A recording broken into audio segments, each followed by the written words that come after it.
Hey guys, welcome back to Youth Media Hub. My name is Alex and I'm joined by... Hi, I'm Sophia. I'm the assistant podcast coordinator.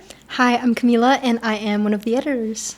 So today, before we start, why don't we do an icebreaker? So what about it? Do you guys have any ideas for an icebreaker? Yeah, I want to say, being that our topic for today is going to be based on Latinos and Hispanics, why don't we talk about what our favorite memory is being in Hispanic households? Yeah, so I can start. I think one of my favorite memories is going to Mexico with my parents for the first time, with both of my parents for the first time. My parents went a pretty long time without seeing their family due to laws here, but when they got to meet their parents, I think that was a core memory for me, just being able to just imagine not being, for my parents, I think for my dad it was 17 years without seeing his mom, so I think when he saw her, that was the best. Same for my mom too, when she saw her dad. It was pretty It great. must have been so emotional. I would say that I had something pretty similar to Cami. I'd say especially getting to see family after not seeing them for a while, especially say from my mom's side, since almost every year we go to Mexico, Michoacan, to go visit my dad's side. But then occasionally we would take a little road trip all the way east to Chicago, which would take about 3 days. But then I would get to see my mom's side of the family, and that's pretty nice.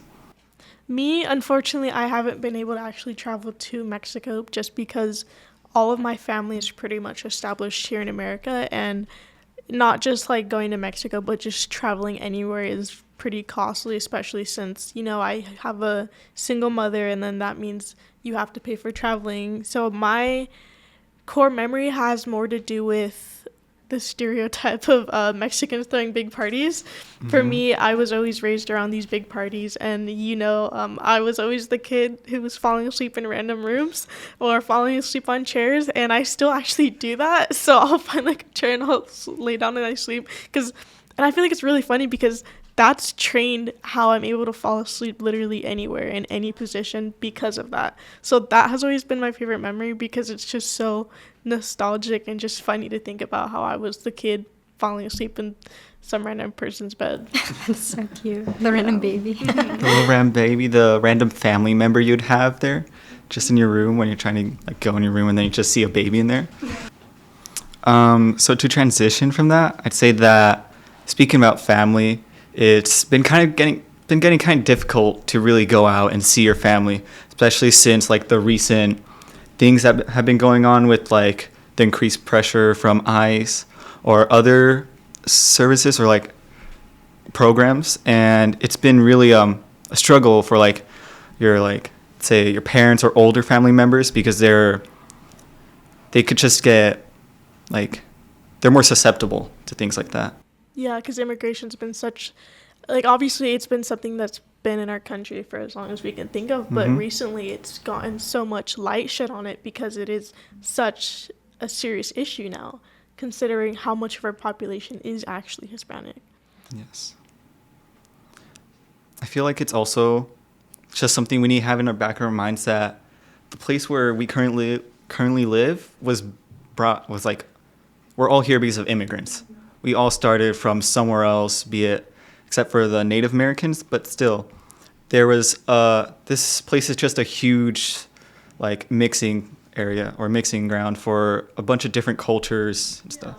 Yeah, kind of going into what you were saying about our whole history. Before we do go into that, because I know that both me and Cami took AP US history, so we are kind of taught a lot about the foundations of our country. But I want to go into more of the personal level, because obviously we can talk about everything that we've seen on the news and everything that we know, but how have we been affected personally by our family seeing this? How has that made you guys feel seeing this happening to your loved ones?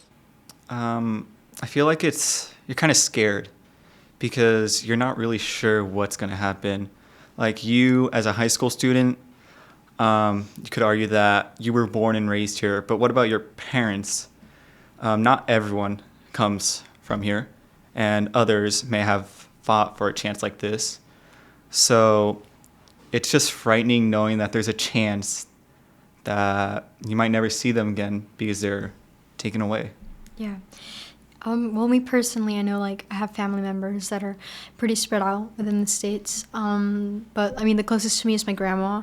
She definitely we obviously we live in Hollister. My grandma lives out in San Jose, and so for her to come and travel to us, she's been pretty paranoid about it, and I get scared for her health because she's my grandma, so she's at an age where like anything is like not everything is like healthy for you, and I just worry for her health because she keeps on worrying and worrying, and I'm just like I wish I could do something to just because they're a lot more vulnerable, especially Yeah. like as you get older. There's a lot of things that you are more susceptible to because you have the old age, and with old age comes medical conditions, and on top of that you're worrying about your loved ones. Like imagine you're like you're someone's grandmother and you're thinking about your kids who you're worried about what's going to happen to them with ice. That's not good for someone who's older. They're worrying about that, and then on top of health conditions, them going to the doctors, are they going to be taken by ice? Are they going to be giving proper care? Because that's something that has been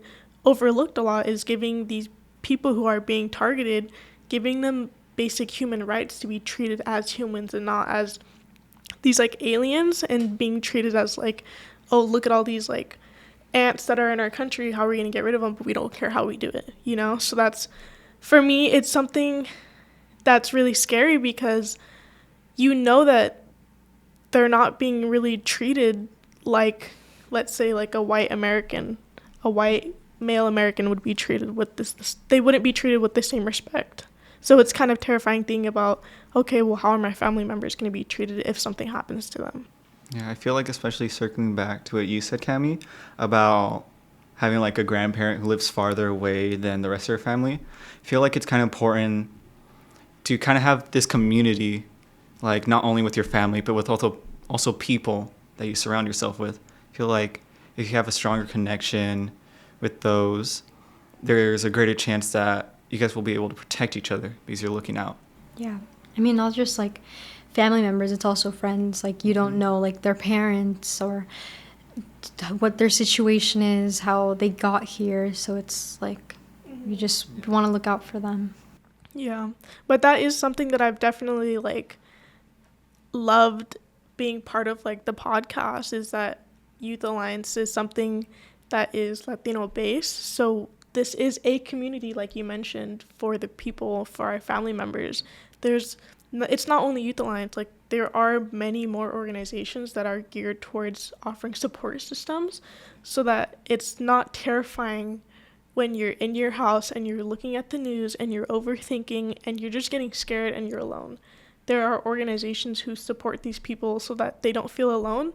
They understand their rights because they do have rights, and really knowing what can or cannot be done to you gives you like this kind of like self-confidence, knowing that you can say something, and that kind of like tells people who are like bullying you, because it's basically bullying you, that okay, well shoot, I can't do this, because they know their rights, you know? It's not being like overlooked. And I think that it's important to spread awareness about these organizations. Yeah, heavy emphasis on knowing your rights. I know myself, like personally, when my grandma came over to visit, and for the first time she was like, I'm scared, like I feel like they're gonna come after me. I'm not safe at work, I'm not safe anywhere, I'm not safe on the roads, I'm not safe on my way here. And I'm like, hey, you know, you have rights. Like I read them out to her in Spanish because I'm pretty fluent in Spanish. And just like being able to like have resources in Spanish for them, for the people that are fluent in English, or yeah. Yeah, I feel like something that might have been or is definitely happening is that not all services being provided are like being equally provided. It's like they provide more, like it's like in a situation where they're only thinking about one group, kind of, and there's this whole other group that may just not know about it, understand it, or have difficulty even getting there. It's like No, yeah, because it's just hard, like, when you're an organization, like, part of, from, like, an outsider, it's like, okay, well, why aren't they providing to these other groups? But then from the organization's point of view, it's like, well, it's hard with limited resources, with limited funds, trying to find the balance between, okay, well, we want to offer support to everyone, but we can't. And I think what's important is that people are taking these baby steps, because everything happens with baby steps. Every time in history, transitioning back to like what you said in the beginning with like historically how we were founded as a country, every protest, every time people's rights were being ignored, it started with baby steps, and those baby steps build up, because it is a continuous thing. It's not just one day where someone says this needs to stop and then it just stops, because unfortunately that's not how easy everything is, right? So it needs to be multiple people coming together. So whether it is one organization that unfortunately cannot provide to everyone, that's still one organization that's providing to someone.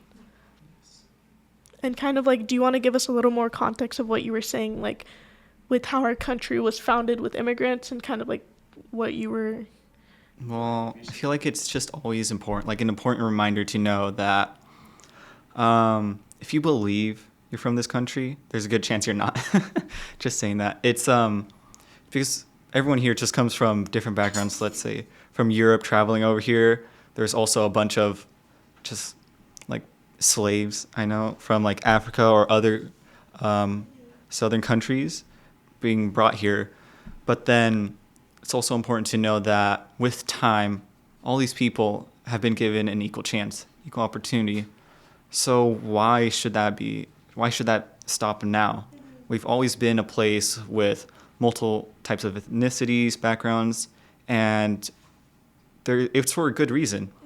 We should continue to be able to live in a place where you don't have to worry about what your roots are, where you come from, or any things like that. Yeah, I actually saw a video pretty recently where it said America's great because you can come to America and you can be American, not like you can go to Japan and be Japanese, like that's their race. You can't go to China and be Chinese. Yeah, it's a great video. It's really nice, and you can just come to America and you have opportunities. You can be American in America. And it's actually what people think about. Well, going back to what you were saying, a lot of American values are based upon the fact that we seeked independence from an oppressive kind of like ruling, like when we were under Britain's rule, and then we weren't being given proper rights, so then we separated, right? So we have that foundation, yet those same values aren't being translated to modern time, which is kind of hypocritical. And it's just like, I think it's important for everyone to be very educated on where America comes from, right? Because we can have someone that we love. We can have like a family member tell you how they see things, and then you believe it. You can have an influencer tell you how they see things. But if you're not doing your own research, you don't know how true that information is, right? So I think it's very important for everyone to do their research, because it's such an interesting like thing to look into how America was founded and all these rights and all these people, what they fought for. And it just shows you how hypocritical people have become now. And how do you say, like, how have we become hypocritical? I would say... like they're losing their values, like slowly over time, just under new governance, I guess. Everyone comes in with their own ideologies, the way they were raised, it just displays their morals, and the way this country is being run is the way, like, I guess, their morals. And yeah. I guess you could also say it's kind of how they were given an opportunity to come here, then now people like trying to come here now aren't given the same opportunities. And it's really sad, because when you think about why America has been, when you think about like how our economy is seen, is like, obviously I'm not 100% educated, so take everything that I say with a grain of salt. But when we think of America, we think of like people who are very patriotic saying America's the greatest, right? We think of our economy, but why is our economy the way it is? Because we have such diversity, right? We have all these ideas, we have all these different types of peoples. Different people bring different ways of thinking, right? That creates such a strong, like when you think of concrete, right? Sand by itself is not strong. Clay by itself is not very strong, but when you mix all these things like sand or whatever is in concrete, all of it together comes together and creates something that is so strong. And I think the same symbolism goes for all these ideologies that are mixing together to create such a strong foundation for our economy that definitely I won't say that it doesn't need improvement, but it's made it the way that it is now. Yeah, you mentioned our economy, and I just want to bring up the fact that our economy is like mostly made up of immigrants, and like, you know, like in Hamilton, like immigrants get the job done. And I just feel like a lot of people don't realize that, and they just like see us as a stereotype, as an advantage. Like, you know how everyone loves Mexican food, and oh my god, las bandas, Mexican music, and like, you know, the fashion. And It's kind of like, I feel like you can't truly appreciate culture without appreciating the hard work that those people do, right? You're talking about how Mexicans are such hard workers, right? I obviously am Mexican, so maybe this is just me siding with my people, but they're some of the strongest and hard working people we know, right? When you look at, it's almost like they will do all the jobs that no one else wants to do because they have families to support, and they will always prioritize that over their comfort. They will go through any discomfort as long as it means supporting their families. When you think about, and now it's not 100% everyone, but when you think about all these people doing construction, all these people roofing, all these people just like doing this hard labor, most of the time it is immigrants. Most of the time it is Latino people, because they are such hardworking people. It's almost like it's in their blood. Everything they do is without complaint. It's like my dad always told me, if you're gonna do something, do it right the first time, right? And he would get mad at me. He said, you need to keep measuring it so that when you cut it, you don't do it wrong. Don't do anything like with half effort. And that really, I think that really sums up the values that a lot of Hispanic people have. You need to do it right. my dad says this is the same exact thing. That really hit home, because like he always says that. I feel like I sometimes just overlook it and I don't think about it. I feel like I always have time. I have time to do something, and recently it's hitting me that I'm getting older. I have to move out. I have to do all these things, and now I like, it's not like I actually have to try. Like, I've been trying, I promise, but just having that like in my head. It makes the transition a lot easier. I know that because, like I mentioned, my dad saying, like, if you're going to do something, do it right the first time. I feel like that really got ingrained into my brain. And I've become, I don't know why, but I know most people who know me know that I'm very much of a perfectionist, right? When I liked art when I was younger, if I drew a line that wasn't straight, it bothered me. I have to do everything organized, and that has translated a lot to all of my roles. Whether it be school, I have a giant to-do list that's 30 tasks long, and I have to do them, but they're all labeled. It's all organized. All my tabs, all my Google Classroom, it's all organized because I'm someone who has to do stuff very organized, right? Especially like when it comes to painting, right? I painted my friend's parking spot. Every line was crisp, okay? I don't play. Don't play with me, because I'm that perfectionist, and I feel like a lot of that came from those Hispanic like values that we have growing up Mexican. Do it right the first time so that you don't have to fix it later. Yeah, and that's, I guess, kind of the basis of like for tough love. It's just growing up, or like when you're a kid, you always see that as them being like your enemy, them just thinking that you're doing bad, you can't do this.